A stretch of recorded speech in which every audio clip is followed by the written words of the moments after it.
misalkan tutup oli ini dibuka-buka Kak. Nah, bagaimana kondisi mobil yang tidak wajib dibeli itu seperti ini ya. Ketika dibuka tutup olinya dalam keadaan mesin menyala. Wah, halo. Nah, kalau tutup olinya dibuka, kemudian asapnya sudah seperti ini, wes rasah dituku masih, rasah dituku wis milih golek unit liane ya. Ini parah ini parah ini. Oke. Kamera rolling action. Sebelum melakukan pembelian mobil bekas, kita hanya perlu tiga poin saja yang harus dilakukan untuk melakukan pengecekan mobil second yang akan dibeli. Apa saja itu nanti kita akan review di sini, kita akan rekam caranya di sini. Yang jelas untuk pembelian mobil second sebagai acuan kita tidak ada mobil second yang sempurna, tetapi harus melalui pengecekan dan penelitian yang tepat agar mendapatkan mobil yang bekas tapi berkualitas. Apa saja tiga tip itu? Yuk simak triknya.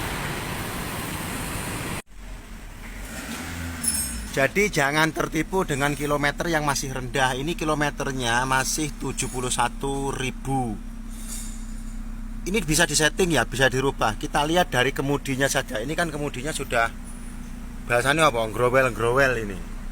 Jadi kulitnya itu sudah banyak yang lepas, terkelupas. Ini karena pemakaian pasti sudah di atas 100.000 km, tapi kilometernya bisa diatur ya, bisa direndahkan, bisa diturunkan. Tapi tetap dilihat sini kemudinya kayak apa. Wujud kemudinya ini menentukan apakah mobil itu layak untuk mendapat gelar sebagai pemilik kilometer 71.000 atau enggak. Kalau ini sudah pasti lebih, tapi kilometernya diturunkan. Kita lihat dari kemudinya ini, setirnya.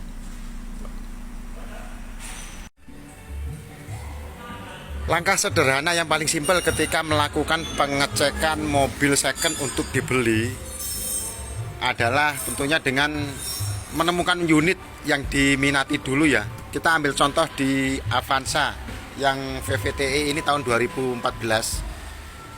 Pertama yang harus dicek adalah kondisi fisik dari mobil. Jadi banyak cacat atau enggak. Detailnya dilihat, bodinya, kemudian kondisi roda, kondisi ban ya. Kondisi ban kan bisa dilihat dia masih asli atau enggak. Nah berarti kan ini sudah pernah diganti, karena ini adalah cetakan tahun 2019 bannya. Kemudian kita lanjut dikelilingi wire apa-apa. Kalau ini kan sudah dekok-dekok ini, tapi dia di vakum modelnya, tapi belum diservis. Jadi minus sudah. Ini juga bodinya ini sudah dekok-dekok.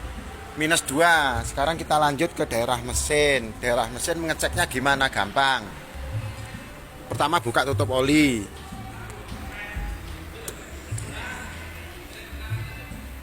Buka tutup oli, kita lihat kondisi tutup olinya seperti apa. Ini kalau mesin bagus ya, karena nggak ada kotoran di sini tuh. Ini bersih banget. Kondisi mesin yang bersih itu seperti ini. Tutup oli dibuka nggak ada noda. Ini mesin dalam kondisi bagus. Kemudian buka radiator, tutup radiatornya dibuka.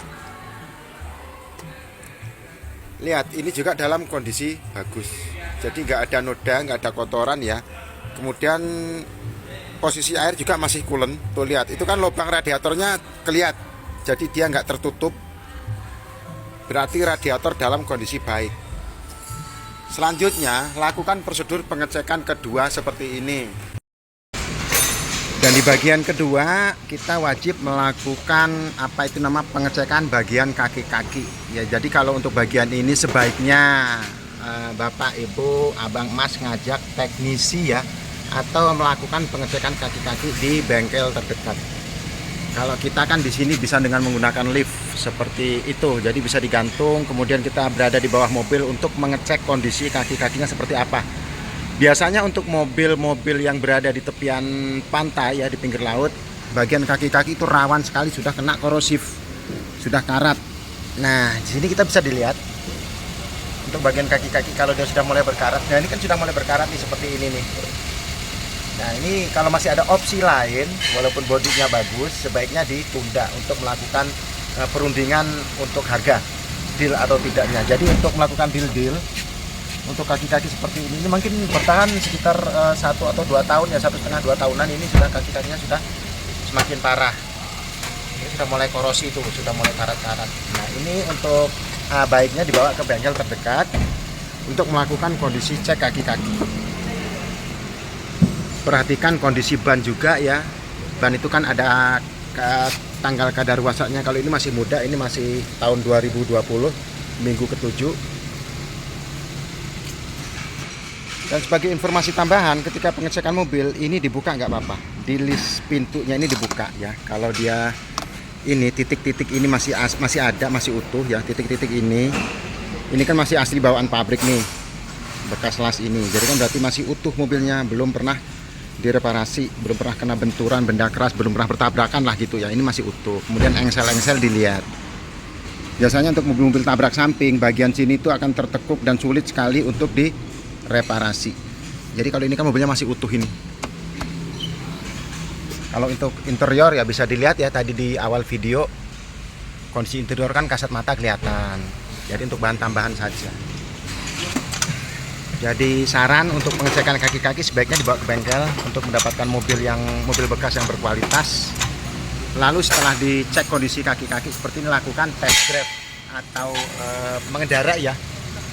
Tes namanya. Jadi tes kendaraan ketika di jalan itu seperti apa kondisi mobilnya, layak untuk dibeli atau tidak. Selanjutnya adalah bagian ketiga. Ini bagian yang tidak kalah penting karena berkaitan dengan dokumentasi. Jadi surat menyurat untuk mobil bekas. Jadi harus sesuai antara nomor rangka dan nomor sasisnya. Mas, arep ngendi, Mas? Apa meneh arep racing, arep balapan, bosen nang bengkel. Lah ngapa? Ku sik partigane ditunggu, kita syuting. Inspeksi mobil. Nggih. Arep mangkat iki lah piye? Kudu. Nggih. Iki syuting sik. Iya, Syuting. syuting. Aduh ya oke, ayo tak turuti karepe penonton. Yo, Rene.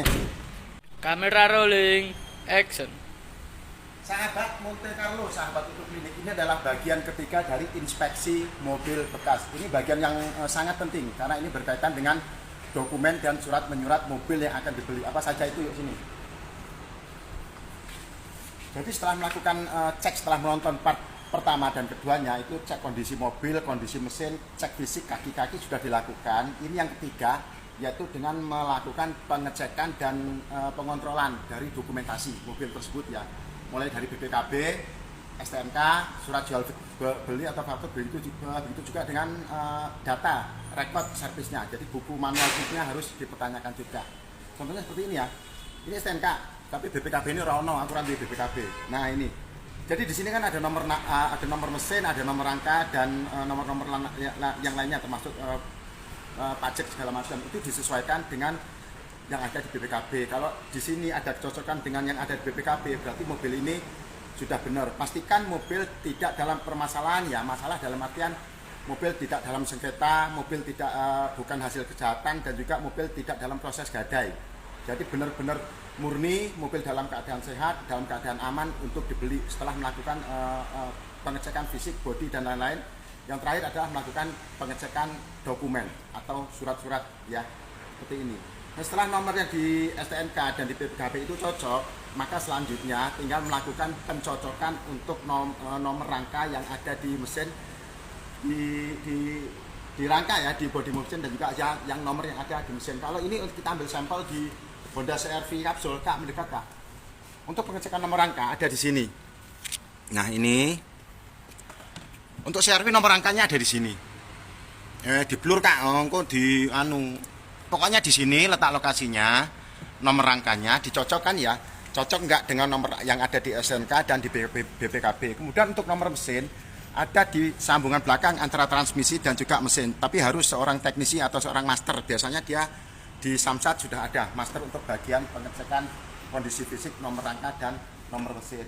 Setelah itu, setelah semuanya dalam keadaan baik, cocok, kemudian surat-surat dokumentasinya cocok, di rangka, di BPKB dan STNK sudah cocok, dan hati Anda juga sudah merasa cocok dengan mobil yang akan dipilih, tinggal ora nek. Jadi surat-suratnya apa wae? Surat cinta, ora. Wow, serasa bahas cinta. Aku wis adem soal cinta, ora usah tak bahas. Jadi intinya tiga juga, BPKB, STNK dan faktur atau dokumen jual beli. Setelah semuanya cocok, tinggal ngobrol sama yang punya mobil, diajak ngopi apa harganya segitu bisa turun nggak, atur wae. Bagusnya untuk melakukan pengecekan ini tadi abang-abang semua membawa seorang teknisi ya yang betul-betul tahu tentang apa namanya kondisi mobil, kaki-kaki, mesin, interior dan eksterior dan sebagainya. Tapi kalau memang yakin bisa melakukan cek fisik sendiri nggak apa-apa. Tapi kalau saya diajak gratis mas, orang usah bayar ngejak kopi miring orang bayar, tapi nek dikai yo jenenge dikai kok yo. Jadi gitu saja. Jadi poinnya part 1, part 2, part 3 sudah selesai. Part terakhir adalah penyesuaian nomor rangka dan nomor mesin. Selanjutnya negosiasi, kemudian pembayaran, kemudian rekod servis dinolkan. Setelah Anda miliki dinolkan mulai dari penggantian air radiator, kemudian mesin, oli mesin, kemudian oli transmisi, oli matic segala macam tergantung dengan mobilnya ya. Setelah itu selesai semuanya, baru mobil bisa dipakai buat keluarga, buat jalan-jalan dan sebagainya. Wes singkat mas ya. Alah bosen aku dinilai bosen penontonku nonton berkuwi-kuwi wae artis mbok wedok so mas. Enek, tapi nanti admin kita akan saya ajak syuting sekali-sekali ya. Oke ya. Semoga membantu. Sampai jumpa lagi di bagian 4, 5, 6, 7 dan sampai bagian 100 mungkin saya akan seperti ini wong nek ngerokok. Oke, terima kasih sampai jumpa lagi. Tetap semangat.